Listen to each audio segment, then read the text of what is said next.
of the people who are badass, Trump is like so far down on the list. So far down. Can you imagine if Trump was punched?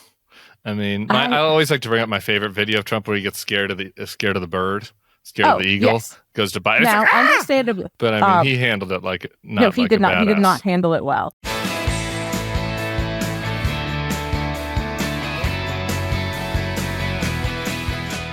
Hello and welcome to the Bulwark Podcast. I'm your host, Tim Miller. I'm coming at you from my parents' basement for the next 4 days, so, enjoy that. I'm delighted to be here today with Jane Coaston.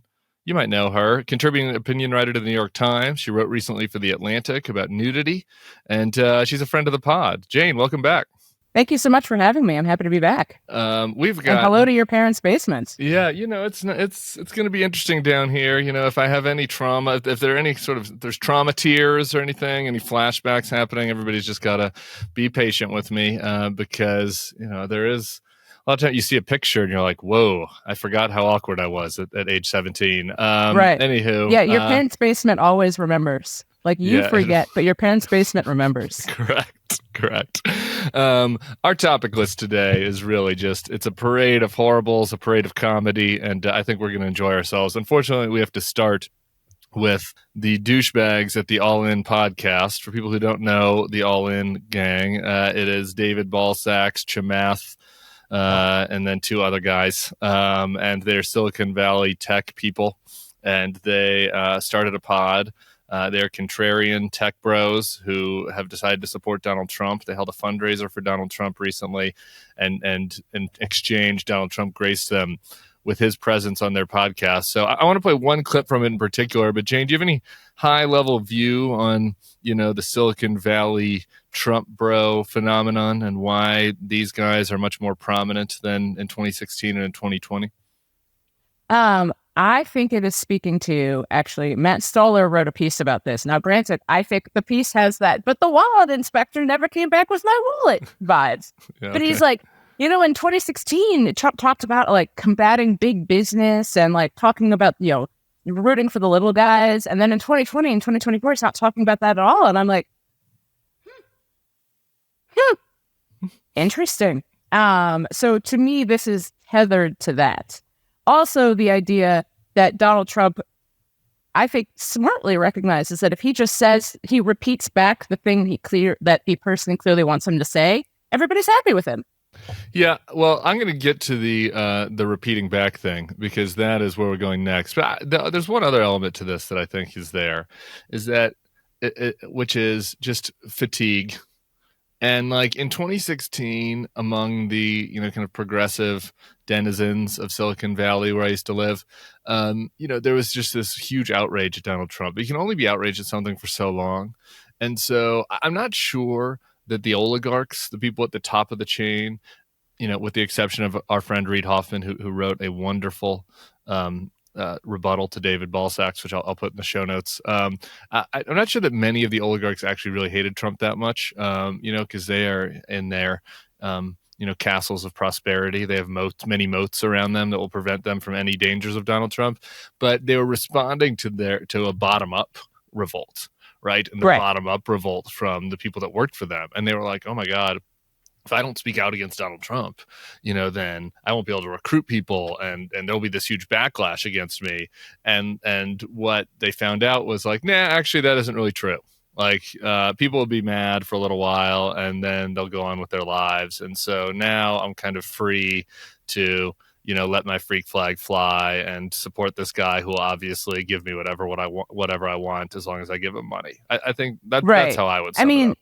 I also think that I have this theory that wherever you are, the most irritating people around you will help to direct where your political ire is aimed. This is a great theory. And if you are and I've noticed this, there are a couple of outlets where I'm like, this is very much, I am surrounded by the most irritating leftists imaginable.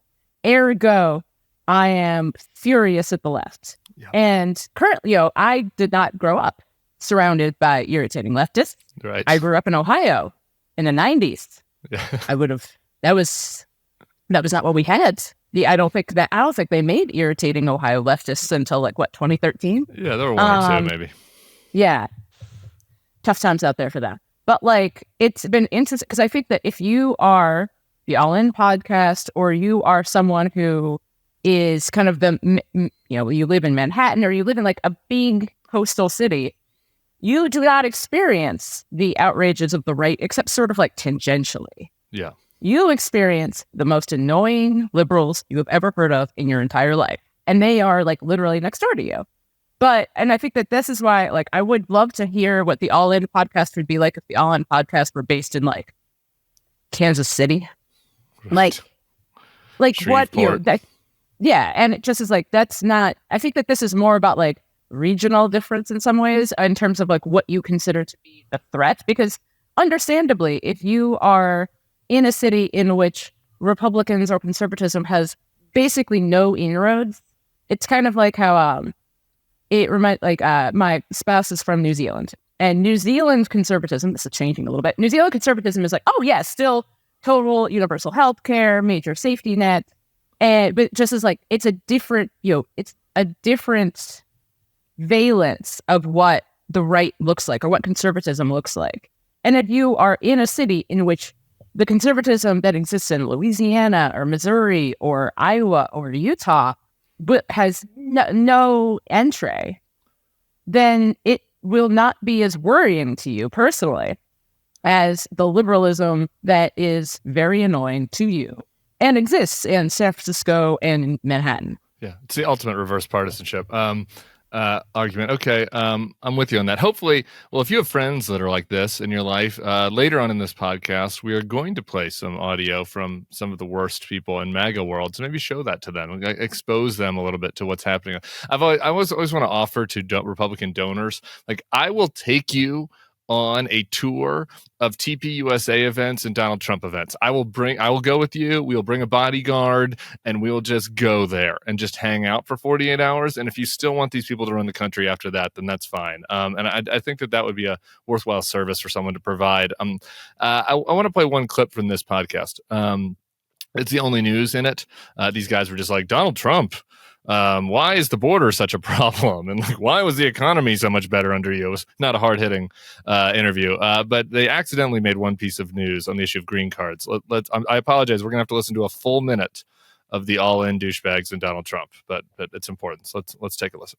To recruit the best and brightest from the world. Every time we get somebody super intelligent from India or Europe, any country, that's 3 of us are immigrants, sir. Yeah, and 3 of the 4 here are immigrants, the ones without the ties. And we can get these great people into our country, and that's a loss for our adversaries and our competitors, and it's a gain for us. But I've never heard you talk about this. Can you please promise us you will give us more ability to import the best and brightest around the world to America? I do promise, but I happen to agree. That's why I promise. Otherwise, I wouldn't promise.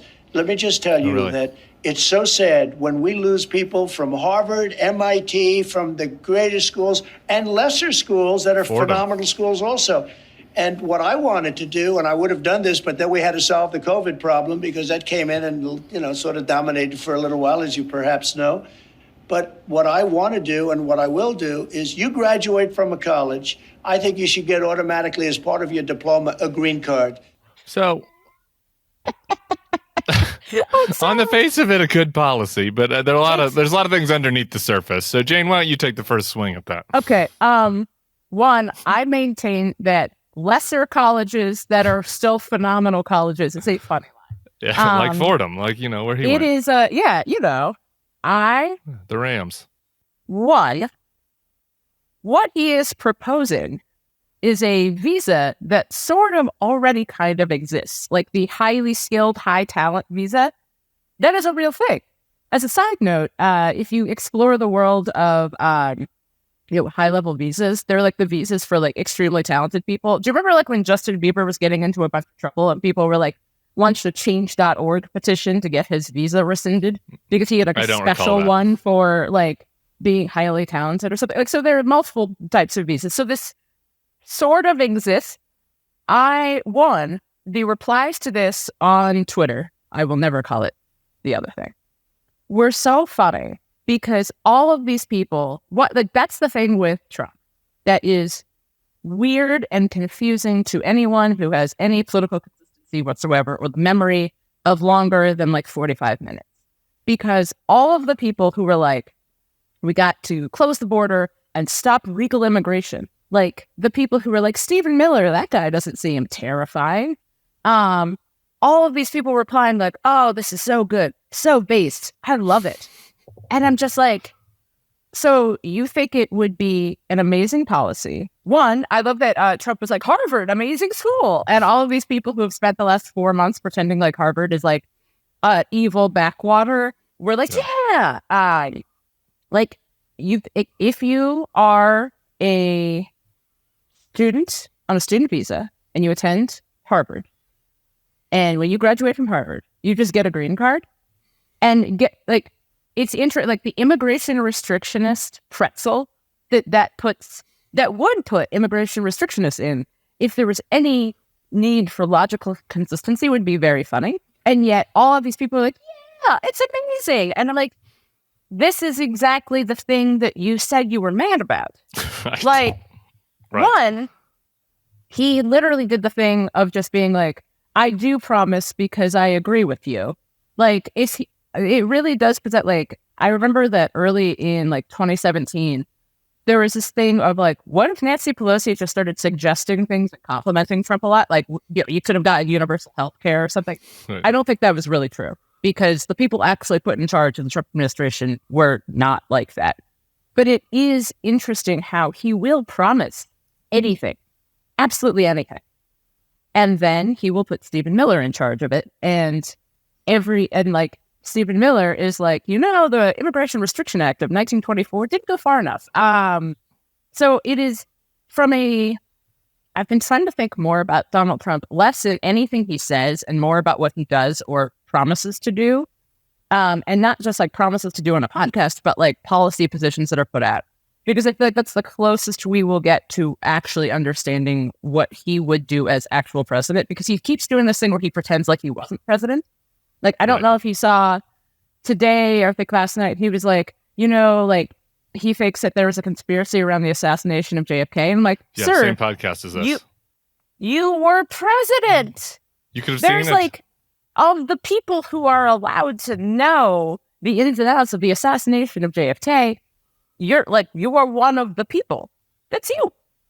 Like, if you told, like, there's such a weird tabula rasa effect happening again, which he did very successfully in 2016. But now he's doing it again of being like, the 4 years I was president, I don't know what you're talking about. Made up, not real. But like, it is interesting only in that he will say anything and then he will put Stephen Miller in charge.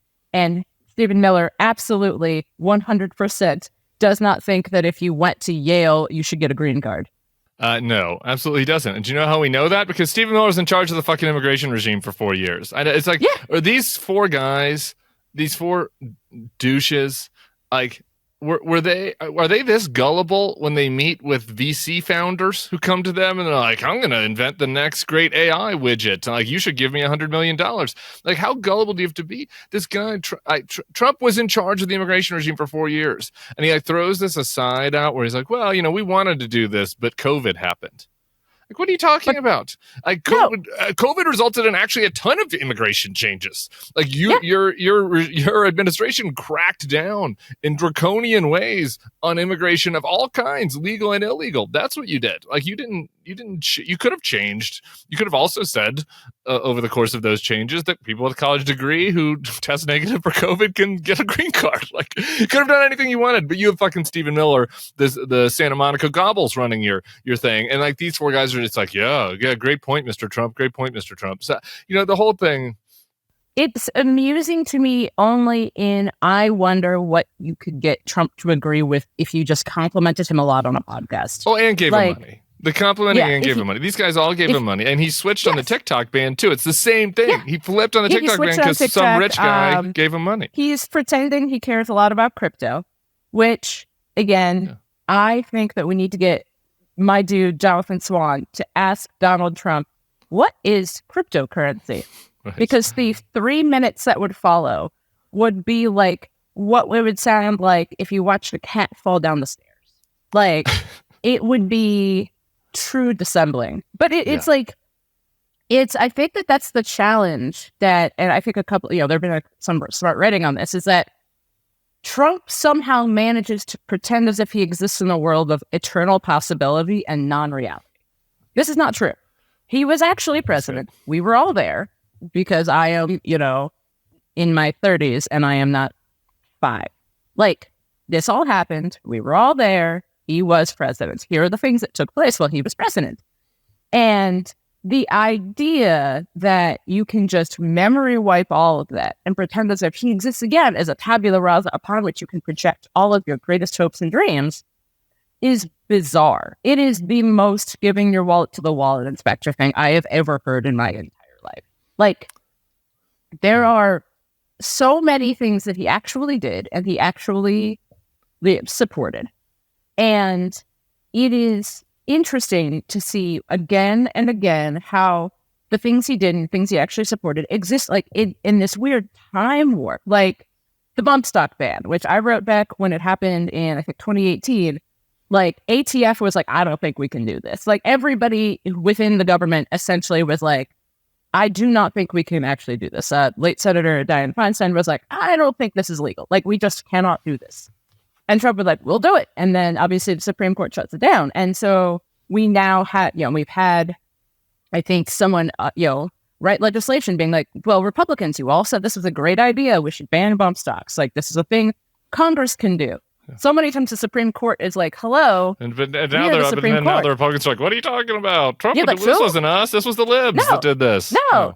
And I'm like, but it was you saying this. And they're like, I don't know. I blacked out for 4 years. If they just would say, like, I don't know, I blacked out the entire Trump term, I'd be like, okay. I get it. It would just be like how, David Bowie had absolutely no memory of doing the Station to Station album. He was just like, great album, no memory of it. And everybody's like, all right, checks out. Like, I would respect that. Let's not compare Marco Rubio's, brain fog to David Bowie. All right, like we're extending this metaphor a little far.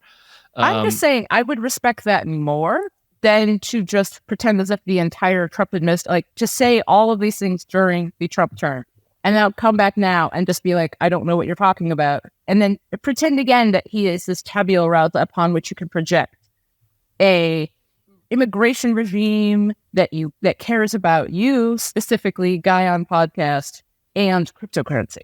Yeah. Well, it does make you have some real doubts about capitalism that these guys got so rich. I want to move on. There's been a lot of chatter this week about for a while now, but in particular about polls resulting the black voter and how Donald Trump is potentially making some inroads there, or maybe Joe Biden's just struggling with black voters. And I particularly wanted your insight on one element of this. There's a poll out a couple of days ago that had of black voters over 50. Biden was at 82%, Trump was at 8%. That's essentially in the margin of error from what happened in 2020. Among 18 to 49-year-olds, Biden is at 62%. 62. Trump is at 25. And that's a absolutely sea change from what we saw in 2020. So the question I have for you is, do we think, is there something wrong with the polling? Are just, it's hard to poll young black people. Like there are certain demographic groups that's hard to pull. I've talked about this before. It's very hard to pull Spanish-speaking Hispanics. For a while, it was hard to pull Trump supporters. Then they started to like to brag to pollsters. So, there was a change there. Maybe that demo is just hard to pull. Maybe maybe Trump is a tabula rasa for them, right? Because they're younger. They didn't pay that close of attention last time. Maybe it's economic, right? That they're struggling more with, dealing with inflation than folks that had savings. I don't know. Do you have any theories of the case on this? Well, I'd be interested to see what the gender breakdown is. That's been something I read about this in 2020. If you look at 2016 exit polling, 13% of black men voted for Trump. 4% of black women did. My favorite number of this is that 1% of black women in the state of Pennsylvania voted for Trump, which I believe means you could fit all of the black women in the state of Pennsylvania who voted for Trump into one room.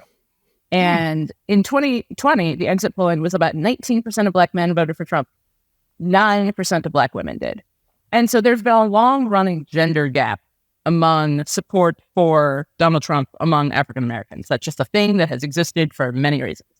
So I would be very interested to see what that breakdown would look like, especially even, over 50 and 18 to 49. I also think that polling is often, we treat it as being forward-looking, but I think it's more like it's a picture in time. Yeah. It's a picture in time, and it is, to me, this is reflective of soft Biden support, not necessarily strong Trump support. These, people are attempting to send a message. I'm not going to do the thing of like the polling needs to be unskewed or something like that. I am saying like, I think that this polling is reflective of trying to send a message, not necessarily a predictor of the future. I will also say, this is a side note, it drives me kind of nuts when activist groups look at polling like this and are like, wow, it would be so funny that the thing we care about the most is the thing that we are going to decide is what people care about in this polling. That's not, that's not a thing. Like, I do not think that if Biden did a specific thing that an activist group wanted him to do, that this polling would change criminal that justice much. reform or Gaza or reparations or whatever. It's just like, that's not necessarily how this works. Like, let's keep in mind also that like, if you care a lot about an issue, that means you are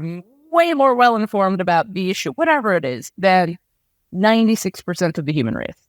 So I think like, it's important to think about this for me as reflective of a moment in time, as a picture, as here is something like, here is a piece of information, not necessarily a forward-looking prediction. And I think that that's something, like you're seeing this from, I was about to say conservatives, but I'm like, that's unfair, because I think that like what we're seeing this is from like the weirdo right, the people who are like, oh, Black people love Trump because Black people love criminals, which is, that's racist, just to be clear. And it is interesting how this idea of like, oh, it's because Trump is, he's a badass or something like that. And I'm like, one of the people who are badass, Trump is like so far down on the list. Yeah. So far down. Can you imagine if Trump was punched? I mean, I always like to bring up my favorite video of Trump where he gets scared of the bird. Scared of the eagle, goes to bite. Now, like, understandably, eagles, if you've ever seen like a hawk or eagle in very close proximity, they're much bigger and scarier looking than you. Okay. But I mean, he handled it like not he like did a not. badass. He did not handle it well. But I think like it's interesting also because you see like something that I always am really bothered by personally is a view of African Americans that is as uncharitable as that, while attempting to pretend as if you are supporting African Americans. There was a piece in the Miami New Times. Was actually an ad. There's a great Axios piece on this. The ad got pulled, but it basically was a pro-Trump ad from a group called Blacks for Trump, which, if you recall, perhaps one of the members of which may have been involved in some light murder, alleged. It is linked to a group, the Hebrew Black Israelites, or Black Hebrew Israelites, which are not great people in many respects. But this ad was essentially like, Trump is a criminal. He's our criminal. He's just like us. And it uses the N-word a bunch of times. And in Miami, people were like, how did this ad get in? But like, that to me is the indicative of how some on the right have such low views of African Americans writ large that a person doing something in every way, like I even remember this before Trump was became a convicted felon. The idea that African Americans would find commonality in Trump because he had an affair and had sex with a woman who wasn't his wife, because that's a white thing Black people love to do. Yeah, white people don't do that. Yeah, it's famously not a white people thing.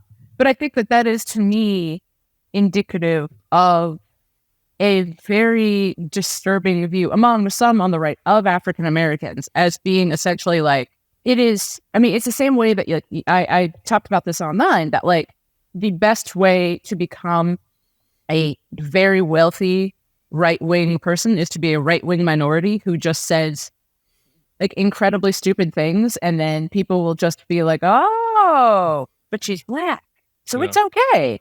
Like, I know. the burden of extremely low expectations. Candace is back to beating us in the pod ratings now that she's back. So, please send this podcast to your friends so we can no longer be getting beaten by Candace. Yeah, I think that's something like the bigotry of low expectations is really, this is what it looks like when it is African Americans are, some African Americans, I would argue probably some African American men are probably going to vote for Trump.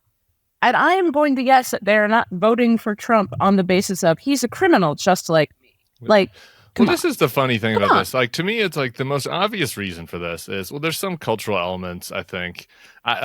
The base view of this might be that there is like some kind of machismo element, which explains some of the gender gap, where that helps Trump appeal to young men of all races. It's not unique to black races, but it's why Trump's doing better among young men. There is kind of this, machismo. Some progressives might call it toxic masculinity. In general, tend to be currently more conservative, more socially conservative than women in general. And it's very clear, if you spend any time on like right-wing Twitter, as how much the degree of hate right-wing Twitter has for white liberal women, whom they believe genuinely to be the source of all evil. But like the gender gap exists across races, just in a general fact. So to me, like, this is not surprising exactly. No. And to me, it's like the funny thing about it all for me is like, the obvious answer to this is, well, there's some gender gap to it, and there is some legitimate inflation. If you look, there's another poll out this week that was like, I don't have it in front of me, but I believe it was Trump is winning among people who say that they're struggling financially 60 to 28 or something like that. And it's the inverse among people who are saying that they're fine or that they're doing better, they're doing well. And like younger black voters are not doing as well financially as other demos, right? Like that's just a fact, right? So I do think that some of this is just simply inflation has hit working class communities harder, disproportionately, that is a lot of black communities. And so there's some percentage of voters that are frustrated with the economy. And as a result, they're looking around for another solution besides Biden. Maybe they'll come home. And in the meantime, the Trump people are seeing this data set that's like very obvious. They're like, why they really like us? Because we're criminals, because we're outlaws. Right. We should bring rappers who killed people up on stage to help do even better with this group. I mean, there's some comedy in that. It's a dark comedy. There is. I mean, especially because it is interesting that they're like, it couldn't possibly be because of an actual policy issue. It has to be because of the thing that this guy did that is why he's a felon. Yeah, it also has to be an ego boost. Like, it's because we're such badass. Like, we're rebels. We're the rebels without a cause now. Okay, speaking of white people who think speaking of MAGA white men who think that they're rebels, we've had a segment here. I don't know if you've caught it. I think it happened after your I think I kicked it off after your last visit. But it's called The Right Stuff. Oh no. I love that. Do you know, Johnny McEntee, of course, the deputy president, the head of The Right Stuff, the right-wing dating site, the guy that's going to be in charge of hiring in the next Trump administration? I do know. If I recall, UConn quarterback Great and shot Maven. Correct. That's a good poll. One thing I think when we've done these segments, I might not have made clear to the audio listeners of this podcast is these videos that I play. It's the conceit on TikTok is that Johnny is sitting there eating. He's at a restaurant. And so the conceit is that he is on a date. And this is a POV video. And the POV is you and the camera are on the date with Johnny. And he's talking. So I think that's important context as we hear these clips. Let's hear Johnny talk about trans fats on a date with an imaginary person. It's funny how things change. 10 years ago, everyone was scared of trans fats. But now everybody celebrates fat trans. Do you get that one? Do you get the joke there? He really tickled himself. It's a good sign when you start laughing after your own joke. I do that, and usually it's because the joke is bad, but it amused me. It is also, I do not want to go on a date. No. How about, here's a little more evidence you might not want to go on a date with him for your health purposes. Let's hear a recent take that he had about the vaccine. If the vaccine was so great, why is it so easy to find people who regret taking it but not a single person who regrets not taking it. I guess it's true that you can't interview Herman Cain. Yeah. No, there are lots of people who I think would probably regret having the vaccine, not having the vaccine. But, you know, when we get the means by which we can communicate beyond the veil, well, then we'll get to it. You know, I met a medium at a recent wedding that I was at, and so maybe we could bring her into the process. See, that would be so helpful. I'm sure Herman Cain has a lot to say through the expanse of time. Yeah, I mean, like these guys are such douchebags. You know, on the one hand, there's the scary element to this. This is the person that's going to be hiring people for the next administration, a point man for Project 2025 and the Schedule F reclassification. Then there's the part of me that's like, how is this race tied? Like, how does this appeal to people? How are half the country appeal to this fucking idiot douchebag? You know, again, like it is. I think that the best thing we can do is combine concern, action, and laughter, because it's like nice. Every time I see somebody like Jack Posobiec, who helped to foment the Seth Rich conspiracy theory that has made his parents' lives a living hell, his parents and brothers' lives a living hell, do anything ever.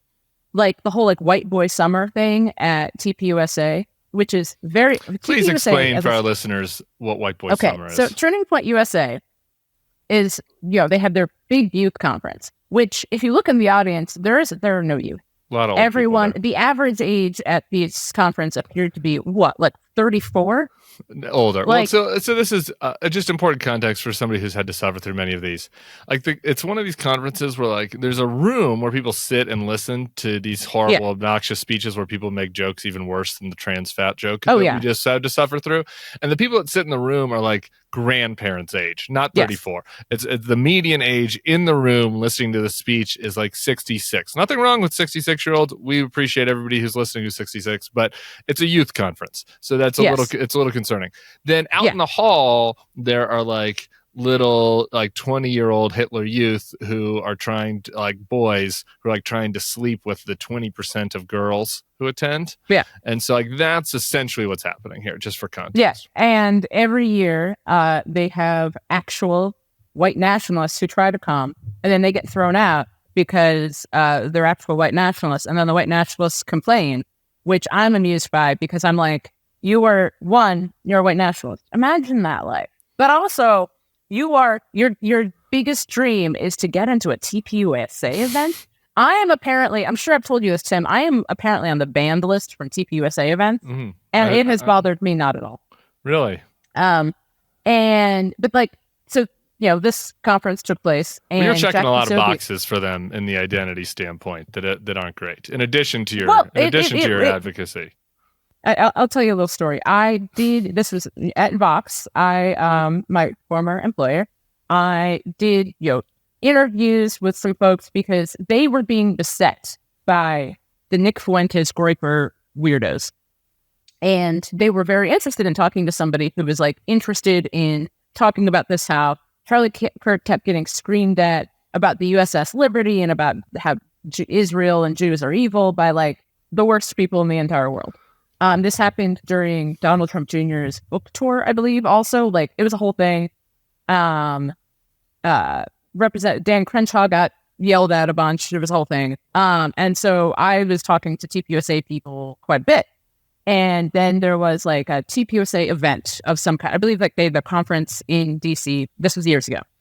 And I was like, oh, I'd like to go. And they were like, oh, we'd love to have you. And then I get an email back like 20 minutes later being like, we are so sorry, but you are on the restricted list. And I was like, I've never been banned from anything. I'm not saying I've never been banned from it. Which also I'm like, of all the things to be banned from, like I want like a cool story of why I'm banned from something. Yeah. No, that's it. But it is also interesting how they keep trying to throw Nick Fuentes out of these events, but on the same hand, they keep like. Charlie Kirk keeps saying gory things about Great Replacement, and pretty much with the idea that like white nationalism has bad PR, but if you just say similar things, it's fine. But so Jack Posobiec at this conference is waving this like white boy summer flag, which I really think that Tom Hanks' son should sue over that. But it was just funny because you look in the crowd, and as you said, it is a bunch of 66-year-old grandparents watching some dude wearing sunglasses waving a white boy summer flag. And I was like, this is embarrassing. This is embarrassing on every level for everyone involved. It is indeed embarrassing. We have a couple more embarrassing things to talk about.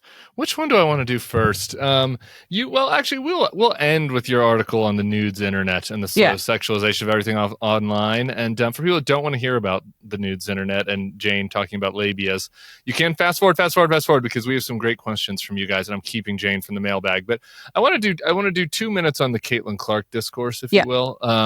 Before we get to the nudes internet, because these are also some of the worst people in the world, and so it's a nice transition. There was a social media post that went viral. There have been many social media posts like this, but there was one in particular that I want to read to you because I think it really hits everything on the head. This one received 5,000 retweets. It had 9 million something views. Those numbers are kind of skewed, but even still, 5,000 people saw this and they're like, I agree with this enough that I want my followers to also see this. Here it goes. For those who are unaware, here's what's going on with Caitlin Clark. She's a straight white woman in a league of mostly bitter black women and a lot of black lesbians. The media has told black women for months Clark is popular only because she's straight and white. The black women are now bullying, assaulting, and smearing her. And the mostly black basketball media is defending the black mean girls and asking Clark to defend the women attacking her.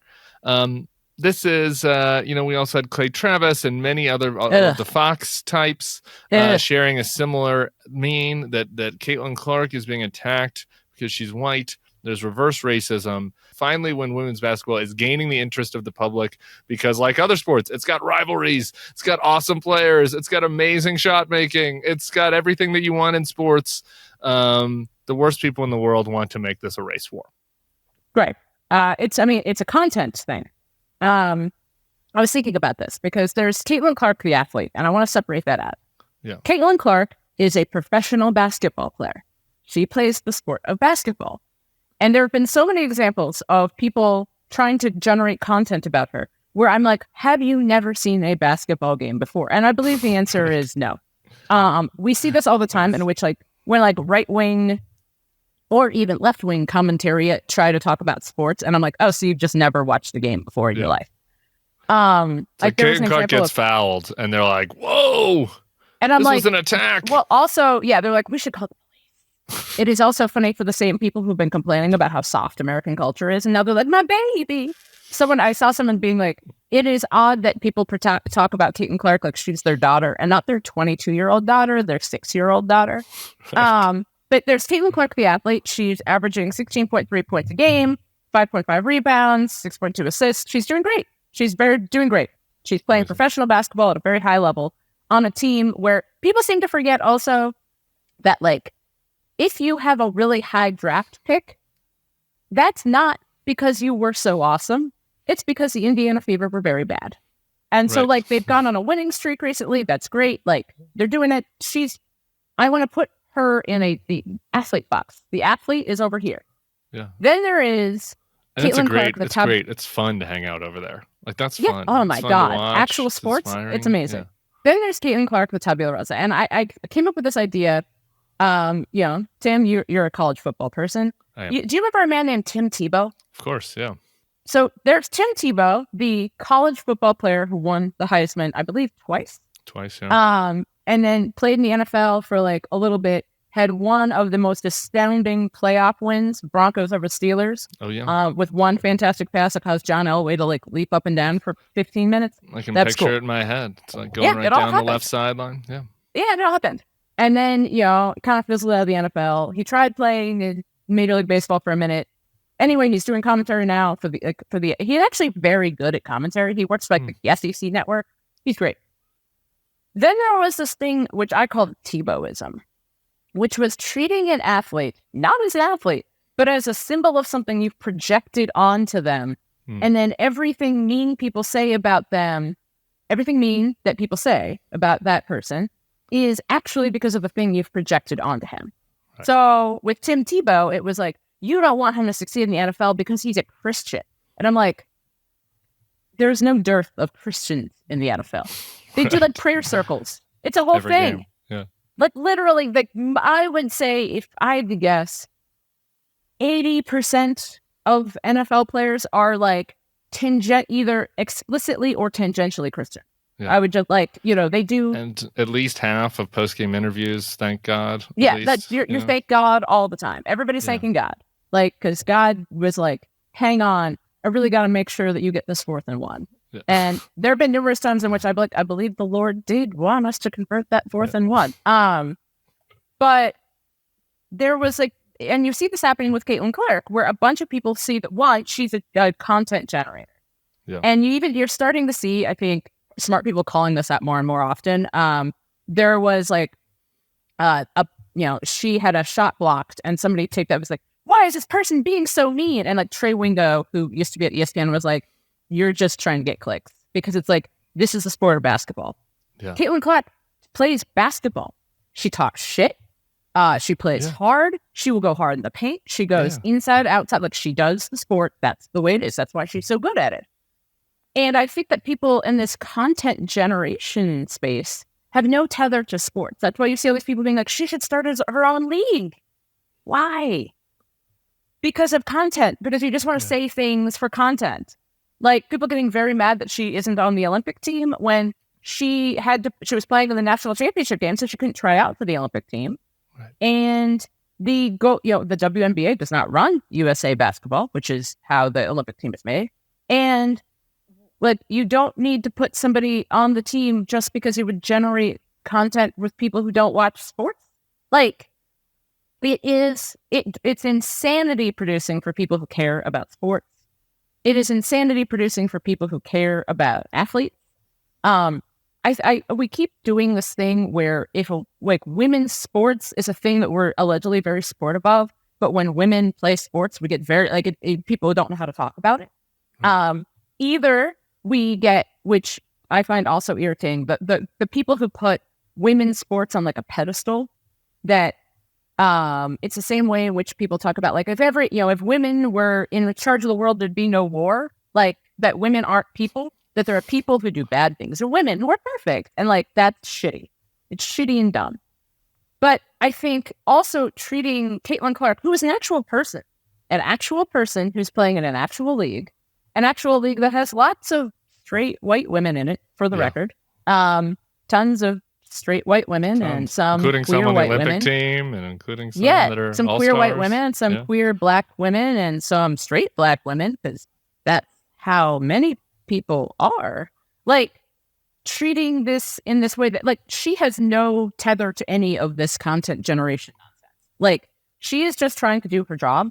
And the way in which people who recognize, like, you have to say something about Caitlin Clark because it's generating content. You have to, and you see all these people who have never seen a hard foul before, have apparently never seen Draymond Green do anything before, like, trying to generate content. It's a content generation mechanism. It's the same way it was with Tim Tebow, who I think, and I was so annoyed by it back when he was kind of at Florida or when he was in the NFL. And now I see it, like, there was him, and then there was the content generation that was projected onto him, in which any criticism you had of the athlete became this weird criticism of the thing that people had projected onto him. Oh, Caitlin Clark gets criticized, or people aren't super into her because she's straight and white. Like, what? And so I think, like, this is the perils of content generation as an avowed good, in which people talking about, like, people want to have a Caitlin Clark take. People want to have a Caitlin Clark thing to say. SportsCenter wants to talk about Caitlin Clark because she generates a lot of eyeballs. And I think that is, in many ways, such a challenge because, yes, more people are talking about women's basketball. That's great. More people are talking about a sport. That's awesome. And more people are watching the sport and seeing the sport. And that's great. But I think that what people are not doing is taking the sport seriously as a sport that is real. Like, people pretending like, oh, why are all these vets being so mean to her? When there's like 8 billion welcome to the NBA montages of like Kevin Durant's first game, which is just like, people trying to dunk on his face multiple times. Like, it really speaks to this idea that there are people and then there are women. And those are two different things. Yeah, this is important. So just listeners, as the way I'd sum that up, because I agree with everything you just said, is you don't have to play into this, right? If you're a white listener, there is no race war happening. They're different. There are a couple of basketball players. One happens to be white, one happens to be black. Angel Reese and Caitlin Clark, that are both very good. Caitlin's probably a little better. Angel's team was a little better when they were in college. That's why they won the championship. Yeah. And they're having a little feud. They have a little rivalry. They're having fun. That's what you do. It's not. Yeah, there's nothing. So you don't have to come to Caitlin's defense. You don't have to try to spur racial animus over this. You don't have to pick a side. You can just enjoy it. And that's my takeaway on this, because it's wonderful.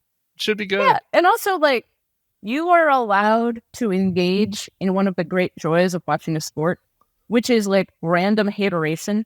Yeah, like you can have an athlete that you just are like hate randomly. You get mad at and hate, but like in sports ways, like how I've been mad at former Pittsburgh Steeler, then New York Jet, now retired. His daughter now plays basketball for Oregon State. Kimo von Oelhoffen, I've been mad at him for 19 years because he tore Carson Palmer's ACL playoff game, wildcard game. I've been mad about this for nearly 2 decades. Like if I saw Kimo von Oelhoffen, I'd be like, it's a pleasure to meet you. You're scum because you tore this guy's knee ligament. But that's what sports is. It's like, the joy of success and the thrill of victory, but sometimes it's just hateration. Random hate. And as we've learned from Kendrick Lamar, hateration can be kind of cool and awesome. We're not going to have time to get to Kendrick, unfortunately, but people should the Kendrick live concert from this week was one of the great cultural moments that we've had. I'm with you. I hate you, Kevin Durant, Rudy Gobert, and Grayson Allen, and it has nothing to do with the fact that you're French or white or black. It's just that you're on the teams I don't like, and I didn't like the way that you acted in free agency. Okay. Fine. I got to get to the mailbag, but we do have to at least do 1 minute on the nudes internet. Because I think this is important. You wrote about this for The Atlantic, the slow sexualization of everything online. Why did you write about this? And just talk about what you think the evolution has been. There's always been porn on the internet. You might be aware. Right. What do you think is different now? I think that the way in which sex is so tethered to content generation. I think in some ways the nudes internet is actually my strident plea against the use of sex for content generation purposes. For example, like if you go on Twitter at any one time, there are like weirdos yelling about how, like showing a video of women doing something and then yelling about how this is why Western women are failed. Or you see like kind of the weird red pill dudes, Andrew Tate, any number of sexual criminals. Like the way in which sex is wielded for content generation, for money, for power, but it has nothing to do with anyone actually getting laid at all, ever. And so I read about this because part of this is that like if you tweeted anything, I tweeted about the great show Alone, which is like one of the few good reality shows. It's like that and RuPaul's Drag Race.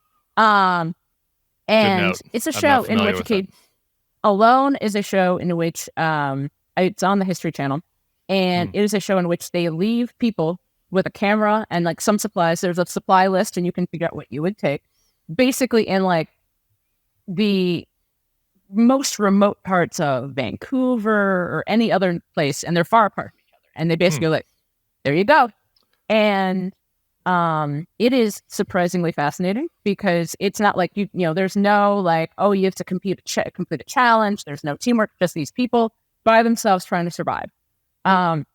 There's always like some guy who's like, I think I'm so tough. And then he makes it 3 days before bears bully him out, which actually happened on one season. There was a guy who was like, I'm never more than 3 feet away from a gun in my house. And a bear walked past his tent and he was like, I'm out. Can't do it. Goodbye. Please come get me. The person there will always be somebody who makes it way further than you think they will, or someone you kind of root for people. It's a really interesting show. Anyway, I tweeted about that in the replies. Full labia. Full straight up labia. And I was like, wow, that's a lot. And so like the prominence of porn bots has been written about on, in many platforms, on the prominence of porn bots on Twitter. But I think I was getting at like how there is this way. One, I was engaged in evangelical culture in the 90s and early 2000s at the peak of like purity culture, where the thing that I learned was that the most important thing you can do is not have sex. Sex is the worst thing you could possibly do. Second to having sex would be getting pregnant, which is actually the worst thing you could possibly do. The biggest crime you could ever commit in the history of time. And as a side note, I think that people have not looked into how much that messaging might impact how people feel about having kids like as adults, when it's still like, I was talking to a friend of mine about this, where, we find out that a friend of ours is having a baby, and there's like a moment where you're like, oh no, oh wait, hang on. No, it's cool and good now. It's cool. Because like, I went to Catholic school. Okay, this is our first main disagreement because I love babies and I'm a natalist, but please continue. No, I have pure joy babies. Every time. I love babies and I'm a huge fan, but there is just this moment where if you spend the first, like your entire puberty going up to like 22, having the idea of getting pregnant being like, we would rather you committed murder. Like it would just be easier on all of us. Like if you shot someone, I feel like my high school would have handled that way better than like when one girl got pregnant and was like, get out, go hide somewhere. We will never see you again.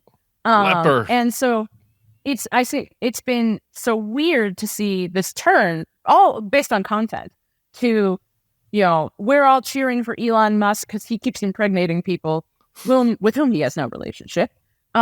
It's so, the most important thing you should do is, women need to have babies right now. There's nothing more important. It is so important that you are having sex. And you're seeing like, there's a like blogger who was like, it's really unfortunate that more young Catholic women aren't, it's okay if you get pregnant before you get married. It's just weird that Catholic women don't think that. And I'm like, oh my God. And so I was writing about this in a way because it's about content generation, and it's about the wielding of sex, and the wielding of sex is a form of power. Like the ability to have sex, the ability to be wanted for sex, being a power source. And I think about that, like, especially online, when it's everything, when it's conservatives complaining about how high school students aren't sexy enough, when it's people complaining, like left-leaning commentators complaining that, we're not having sex because of capitalism. And it just is like, everybody just shut the fuck up. Stop it. Like, when you talk to young people, like, one, the fact that we're mad that teens aren't having as much sex is like baffling to me. I will not be mad. This is fine. It's like when people show the graph of like teens are drinking less and smoking smoking cigarettes less or whatever. And I'm like, good. But like, sex is not the end all and be all of human existence. Like the pursuit of it is like doesn't need to be for everybody all the time. And especially for content purposes, it just is like, I was infuriated. So you're just hoping for balance. You're hoping for balance on the internet. You don't want evangelical scolds telling us to be scared of pregnancy, and you don't want the highest and best purpose of yourself online to be sexy pics so that people give you the most likes. That's what you want. And I also, the swing from evangelicals yelling about how you need to not have sex to evangelicals yelling about how it's very unfortunate that women aren't having more sex because they aren't having babies. I'm like, pick a lane. Pick a lane and stay in it. Pick a lane, Martha. Okay. We have to get to the mailbag. You should read the whole piece. It's wonderful. Boy, people want advice from us, apparently, Jane. Okay. Well, I guess they want advice from me, but I want your advice. Okay. Which one should we go with first? How about Jonathan? I want to start with Jonathan. My siblings and I want to connect with our 74-year-old MAGA father. He lives in his big Bear Mountain cabin and only texts me. He's cut off my brother and sister, thinks we're all woke snowflakes. His wife and he watch Fox News and get drunk every night. The last time we met, we argued about politics. How can we build a relationship with him? First, I want to say, I'm sorry, Jonathan, that sucks. And thank you for emailing. Do you want to go first, Jane, or would you like me to go first? I think I'm interested to hear what you think. But I think the biggest thing I have found for relationship building, doing the best to talk about things that aren't politics. Because you are connected by a thread that is stronger than any political mechanism. This is your father. And so when I've had friends who are in that same situation, I think that really connecting about family and good memories, because what it sounds like to me, this sounds like somebody who is deeply depressed. Like the whole thing about like getting drunk every night and watching television by themselves and they don't talk to anybody. Like, I think that there have been, I talked about this somewhere else, but like there are lots of things where I'm like, when people get really doomery online, I'm like, are you really concerned about the end of the world, or are you dealing with depression that has not yet been treated or diagnosed? Yeah. Or lonely. So, I mean, so I think like, one, recognize that this could be someone who is dealing with some issues that are way bigger than politics, but then are being fed everything they need to continue fomenting the issues. Because cable news, specifically Fox News, wants to keep you anxious and watching. Like Fox News will never be like, everything's cool now. Good job, everybody. Because somewhere someone will be doing something that they don't like. But try to find means by which you can connect with them about things that aren't politics. Like one of the reasons why I love sports so much is that I have gone to so many football games or sporting events in which I'm aware the people around me are like, they differ from me on everything, but we are there united by this thing. I remember going to like a Michigan-Maryland game at Maryland, and these very nice people offered me drinks and were like, rooted for Michigan together, and they had a giant "Let's Go Brandon" flag above their car, and I was like, okay. And like, there were moments where you can't argue about politics. You can't do it. Like this is, you just cannot do that because no one above the age of 70 has ever changed their mind about anything. It's never happened. They can't do it. It's just not a thing. My parents are now around that age, and I'm like that. It will never happen. But you can reform the bond that is bigger than politics. Yeah, I agree. I agree with that. I would add to it, and this is a related point to the sports. But when I was reading this note, I think back. Me and my mother, we're doing great now. Hi, Mom. But I was a piece of shit. I was a bratty teen like anybody else. And so when we would fight, like the thing that me and my mom always had was Scrabble. And so we would have a beer summit, but not beer. It would be a Scrabble summit, where a lot of times at the beginning of Scrabble, it'd just be quiet because we're angry at each other. We're just Scrabbling. But over the time, you begin to discuss the play on the board. And then over the time, you maybe have a memory about a Scrabble game prior, and then all of a sudden you're talking about Scrabble, and then we would go to our separate ways, and it would be healing. Like this is just it. I don't, and it needs to be the person that your dad likes. Like you just have to suck it up. And like I don't know, does he like to hunt? Does he like to fish? Does he like to whatever? I don't know. He's got to have some other. He has to have some other interest, or maybe it's a past interest. Maybe he no longer has any interest because he's depressed and his only interest now are Fox News and drinking. But maybe there's something from your childhood. Just say like, Dad, we need to go back to this place. I want to take you back to wherever we had a camping trip, whatever it is. And maybe that won't work. Maybe it will. But like, that's your best bet. And just not not taking the bait on politics. Yeah. And because it's over. Like there's no hope at this, as you said, for like this person voting for Joe Biden, or you guys having healthy dialogue about immigration regime. So like try to have healthy dialogue about something else. Yeah. Also, because both hunting and fishing, great activities to do together while not talking. Perfect. Great. Stand in silence. Yeah. It's great. Yeah. Yeah, stand in silence together. It's beautiful. Big Bear Mountain is beautiful. And, man, it is tough. I've been there, and it's different when it's the dad. I've got some aunts and other more extended people. But, yeah, you just got to try to find other things to talk about. Okay, I've got one more that's relevant for both of us. We've gone long. I had a bunch of other mailbag things, but I'll get back to them next week. But this one is relevant for both you and I. It comes from Matt. I live in an increasingly nuttier Republican state that's making life slowly shittier. But we're raising a toddler, and our entire friend and family circle is in a 40-minute drive. Plus, we genuinely like our neighborhood and bought our house years ago when rates were low. What should I do? I'll take this one first and answer Matt.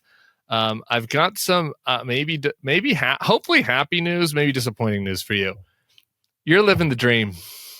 Your life is great, actually. Life is hard. A lot of people live in places with very bad politics in America, throughout the world. The ideal place where you live somewhere that is that is affordable, and where you have friends and family who love you around, and where you also think the governor is great. Man, if you've got that going for you and you're listening to this podcast, like, I hope that you just wake up every day with a freaking smile on your face, because that just isn't life for a lot of people. And part of the reason why we moved to New Orleans was because it's, for me, it's just the friend circle, but most of my entire friend circle is within a 40-minute drive of where we live. Related to the Jonathan question, none of those friends are MAGA, but none of them are really into politics. We mostly talk about our kids and fun memories and LSU and music and other stuff, and that is fulfilling for me. That brings me an important respite from these conversations I have to have with you all the time, and it's nice. And we have a Republican governor in our state that is making life slowly shittier, and he sucks. And Jeff Landry, if you ever want to debate me on this podcast, I'm happy to come do that. But it's the best of some bad options. And I also think that there are a lot of people who listen to this podcast who live in blue parts of red states. And I think that's kind of the sweet spot right now in a lot of ways. People in blue cities and red states, there are a lot of great blue cities and red states right now. And it's unfortunate. I think that people who live in redder parts of those red states, particularly marginalized people, particularly people who don't have a lot of money, it's a different animal. If you told me I live in a red part of a red state and I have no friends and family around, and I have to send my kid to a public school that where they're demanding that they teach the 10 Commandments, and they tell them that if they say that they're gay, then they'll be expelled, then I would tell you that you should probably move. But that's not your situation. Jane, yeah, I would say, yeah, I think also politics changes over time. Like, there are some areas that have gotten bluer or redder over time. My parents, they bought their house in 1979 in Cincinnati, Ohio. They are in Cincinnati. My sister lives about 3 streets away. And that is where they are. That is where my aunt is. That's where my late grandmother was, grandparents were. And I think for my parents, everyone that they know and want to be around who is not me, is there. And so I think that having that real community is so important. We try to create, I think, especially now, people try to use politics as a replacement in some ways for community. But I think that political community does matter. But yeah. I've lived in places where I think everyone pretty much agreed with me politically and been super annoyed all the time. And I've lived in places, I live in Utah, I live in Salt Lake City, a blue area in a red state. And it's pretty great. It is something, I've really enjoyed my time here. You do have a much better governor than I do. I don't know where Matt lives, but probably a better governor than Matt. It's about the best case scenario for a red state governor. Well, it is also funny because Republicans are very mad at him all the time. Yeah, right. But I've spoken with Spencer Cox numerous times, and I'm like, it's just interesting to me how I find him utterly, he does things I do not agree with. He does some things where I'm like, I kind of understand how you got there. But it is interesting to me how the Utah Republican Party gets very annoyed with him, because he's not super MAGA. It's more the performance. It's not that he does anything liberal or things that are good to me. It is the fact that he performs them in a way that is I'm just trying to be reasonable. I read The Atlantic. It's interesting. But the thing that my parents have shown me is Cincinnati was once deep. I mean, there's that joke about Mark Twain told a joke that when the world ended, he wanted to go to Cincinnati because he'd have 10 more years. Cincinnati used to be in some a very conservative kind of backlashy place to be if you were a liberal. I talk a lot about how my house honestly felt like a blue island in a red sea when I was a kid. I went to Catholic school. Everyone I knew, their parents were big time Republican donors, and they were all young Republicans. It's interesting. None of them are. None of the people I went to high school with think of themselves as being Republicans now, which is interesting to me. But they're red dog now Democrats. Cincinnati. They're yeah, Bulwark. now Tell them, make sure they're listening to the Bulwark podcast. Your high school friends. Exactly. That's our target demo. Now Cincinnati is a pretty progressive place to be. Ohio is not, but Ohio's a large state with a lot of people in it. Cincinnati now has a cool mayor, and people are moving there, and it's like it's a blue city in a red state. And that is something like my parents locked in early. My dad was like, this is where I was born and raised, and my mom moved there as a kid. And my parents locked in early and are like, whatever happens, they have their home, they have their friends, they have close family, and that's it. And so like governors will come and go. Stuff will change over time. Like obviously there are certain states where I'm pretty sure that's going to be red forever. But like, you don't know that. You don't know that the state that is currently extremely red won't be purple over time. I mean, that's what people have been saying about Texas for a million years. And like, who knows? Maybe someday it'll happen. But like, politics is process. Policy is what we're trying to get to. And so often I think that we permit politics to change how we want to live our lives in a lot of ways that are helpful in some ways, but not so helpful in others. And if you're in a place in which you're close to friends and family, you have a locked-in community, you feel good at home, and you can use that place as a bulwark against the outer politics of the world, in which you have a place in which people can come and feel safe and good and build a community that stands athwart the politics of your state. That's awesome. Amen to that. Jane Coaston, you're always a delight. I am tonight in a couple of hours interviewing Jared Polis, governor of Colorado. So we'll be airing that on Monday's episode. We'll do a little news of the day too for folks because, we went far afield today. Even though we didn't even get to all my topics, I wanted to discuss Viktor Orban saying that Germany no longer smells the same because of immigrants or the secessionists. And, we've got a lot more to get to next week. So thank you all for sticking with us. Kelly and Jessica, we're going to get to your mailbag next week. Jane Coaston, I appreciate you so much. Please come back soon. Will do. Thank you so much. We'll see y'all back here on Monday. Hopefully I don't embarrass myself with Jared Polis. Bill Crystal will be here. See y'all then. Peace.